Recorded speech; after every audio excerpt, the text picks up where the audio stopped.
From the New York Times, it's The Headlines. I'm Tracy Mumford. Today's Monday, November 17th. Here's what we're covering.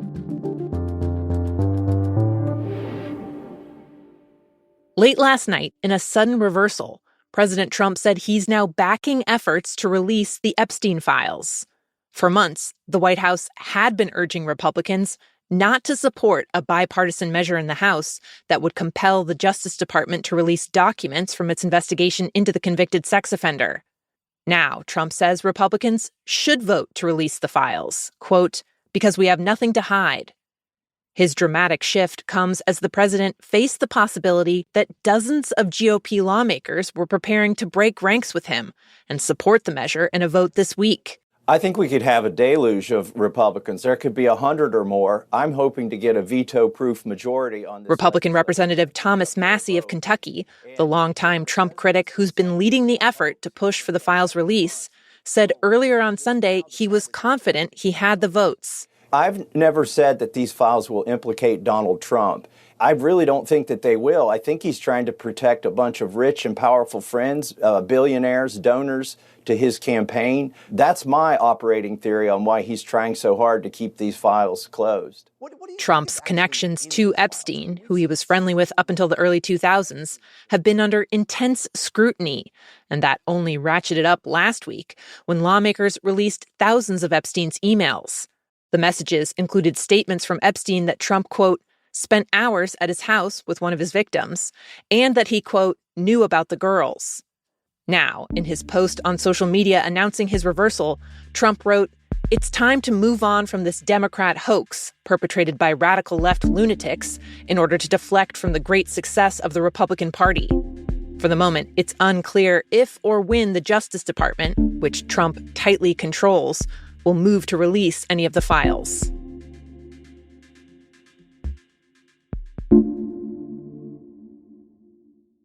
In Charlotte, North Carolina over the weekend, Border Patrol agents fanned out across the city, making it the latest focus of President Trump's highly visible crackdown on immigrants. As word of the operation spread, El Salvadoran restaurants were closed, street vendors who usually sell mangoes stayed home, and residents shared videos of masked Border Patrol agents arriving at small businesses and Home Depots across the city. They arrested more than 80 people. According to lawyers and immigrant advocacy groups, they targeted a man who was participating in a church cleanup day and another man who was putting up Christmas decorations. An agent was also filmed smashing the window of a truck, handcuffing the driver, and detaining him for 20 minutes before he was let go. It turned out he was a U.S. citizen born in Honduras. A spokeswoman for the Department of Homeland Security said the agents were targeting people who posed a threat to public safety, though it's unclear how many of those who were arrested had criminal records. In similar operations in Chicago and L.A., just a few of the hundreds of people arrested had serious criminal backgrounds. Let me say this clearly. This is not about public safety. It is not about finding criminals. It is about fear, it is about quotas, and it's about control. The agent's presence in Charlotte has sparked protests and pushback from some local and state officials. North Carolina's governor, a Democrat, urged residents to use their phones to record, quote, any inappropriate behavior by the federal agents. Meanwhile, The Times has found that the administration's intense focus on its immigration crackdown has undermined a wide range of other law enforcement operations. Thousands of federal agents from the Department of Homeland Security have been diverted from their normal duties so they can carry out immigration arrests. According to internal documents and interviews with more than 65 federal officials, that has caused major criminal investigations to be moved to the back burner. For example, in the first part of this year, investigators spent 33% fewer hours on child exploitation cases compared to previous years. Efforts to fight human smuggling and sex trafficking have also slowed, and an investigation into how Iranian oil sales have financed terrorism has been significantly impacted. A Homeland Security spokeswoman denied that the focus on immigration has had any negative effect on other work, saying crimes like child exploitation, trafficking, and terrorism, quote, all have a nexus to illegal immigration. You can read the full investigation at nytimes.com.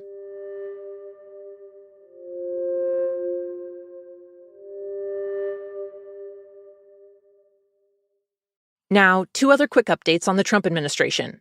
As of 6 a.m. this morning, federal authorities are ending the flight restrictions that they put in place at 40 of the country's major airports during the government shutdown. The Secretary of Transportation had ordered the airports to reduce flights by 3 to 6% amid a shortage of air traffic controllers, as they were forced to work without pay for over a month. Since the shutdown ended, those staffing issues have eased. And in another air travel development, the Department of Transportation is killing off a Biden-era proposal that would have forced airlines to pay customers for major travel disruptions.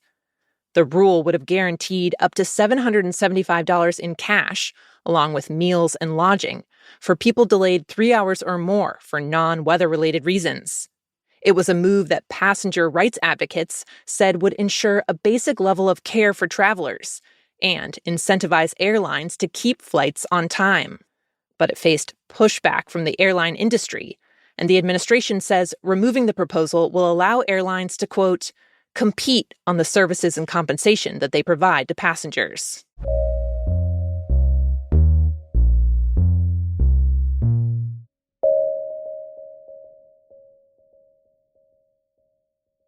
Over the last decade or so, cryptocurrency A.T.M.s have been popping up in coffee shops, convenience stores, gas stations, all the places that you're used to seeing regular A.T.M.s. But instead of connecting you to your bank account, the kiosks let you convert cash into crypto. There's now more than 28,000 of the A.T.M.s around the country, and the Times has been looking at how the machines have become a hub for scams as people get duped into depositing cash into them.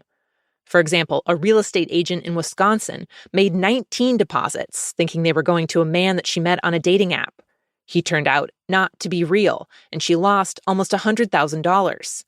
Once those kinds of transactions are made, the digital currency can be quickly moved beyond the reach of U.S. law enforcement, and getting anything back is rare. Last year, the FBI tallied nearly 11,000 complaints about the machines, totaling more than $240 million in losses. In roughly the first half of this year, people have lost another $240 million in fraud at the A.T.M.s. In response to questions from the Times, many of the companies that operate the A.T.M.s say scams are only a small portion of their transactions. And some of them said they're trying to help fight fraud, too. One company put in a policy to call customers who are over 60 years old when they register to use the machine. They then alert them to possible scams. The result? They stopped more than 80% of those customers from going through with a transaction.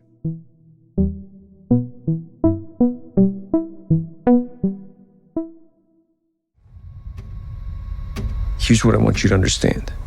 This is not about the charts. And finally, this is about Bruce Springsteen.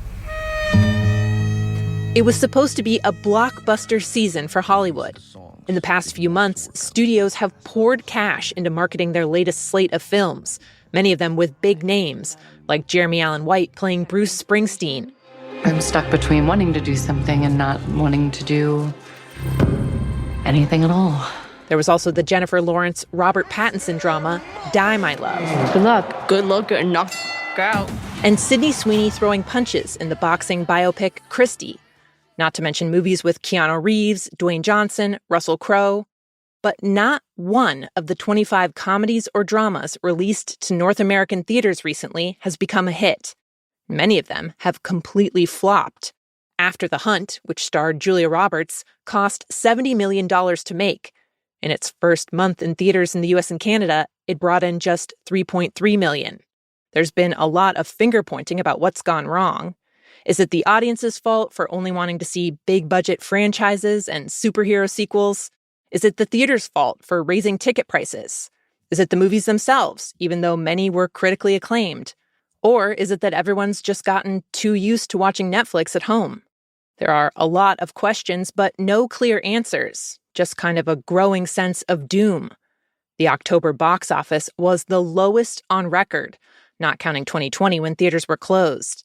And the chief film critic for Variety said, quote, "It has seriously begun to look like the bottom is falling out."